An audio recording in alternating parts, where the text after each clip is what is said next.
The men on board tried to get to higher ground, and that's when the first casualty occurred. The waves were 50, 60 feet, just swept the man right off. But they had some hope, because the captain was smart enough, before they split in half, he heard some strange noises, and it turns out later those were the cracks forming, that he realized something's amiss, and he alerted the Coast Guard. This is in those days where they used Morse code. But he let them know that, hey, there's trouble brewing out here. And a good thing he did that, because when the ship split in half, he didn't really have time to get out any final words because the radio went dead. But the Coast Guard was already on its way, knowing that there was trouble. Whereas the other ship, the Pendleton, the cracking in half happened so suddenly they never got off an SOS.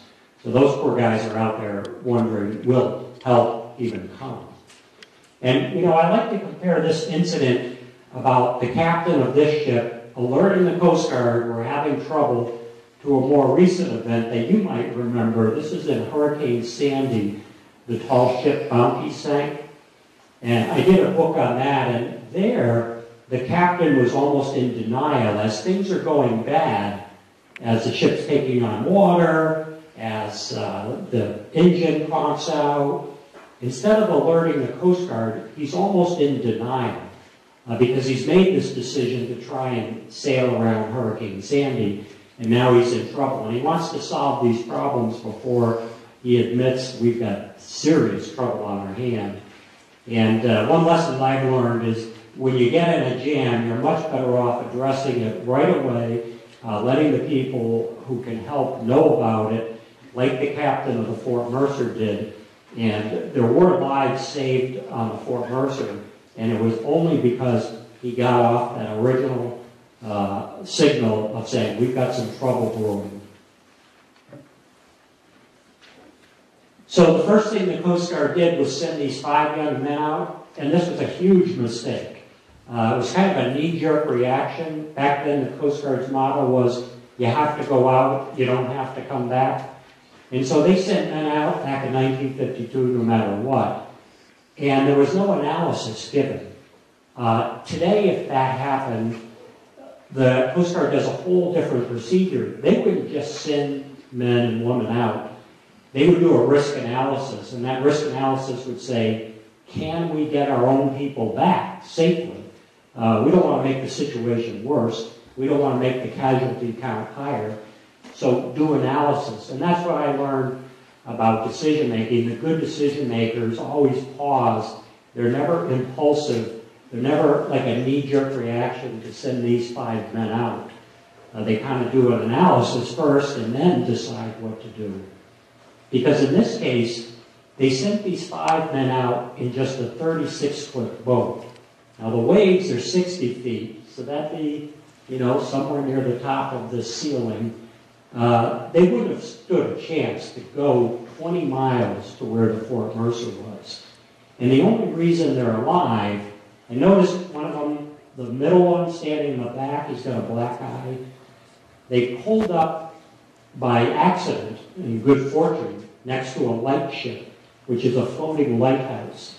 And the men on board the lighthouse threw down a line that had a weight on the end, hit that guy in the head, but they were able to grab that line, pull the little boat up, and get on board this pollock-ripped lightship.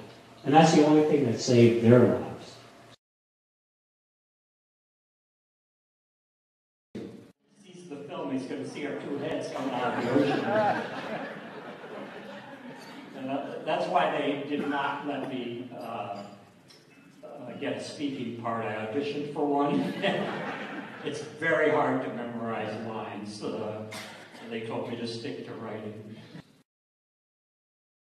And in the distance, you could hear the Chatham bar. So, you know, it's like, boom, and then quiet, and then boom. And they know they're going to this. And you could see their faces starting to drop. That just the sound alone. And Bernie said, we did have a little like headlight on the boat, searchlight, so that as we approached it, we could actually see the breaking waves. And he said they were just enormous. I asked a couple Coast Guard contacts, what would it have looked like if we could have gotten a picture? And I was blown away by this shot. This is taken out in Oregon. They pull up in the little boat, down comes the Jacob's ladder. Bernie's thinking, we're safer getting off our little boat and going on the sinking oil tanker. So I'm going to send my men up the ladder. And I started laughing. He goes, no, I'm serious. And I go, why didn't you?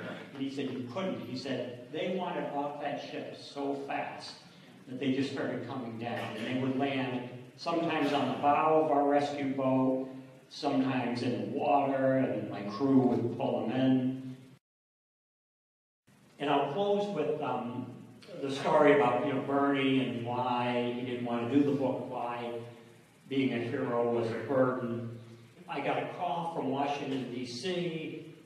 I don't think it was the commandant, but the commandant's office. And they said, Weber, we're going to give you the highest honor, the gold life-saving medal.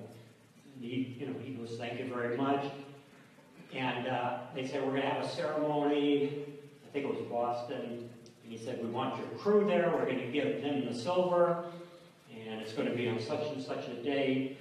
And Bernie goes, well, maybe you ought to give the crew the gold too, because they volunteered, whereas I was ordered out. And they go, no, here's how we're going to do it, so be there at this date.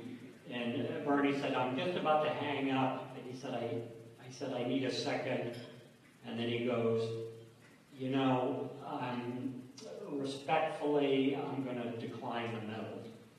And they're like, what are you talking about? And he goes, if you don't give my crew the gold, I can't accept it. And all four got the gold life-saving medal. Thank you very much.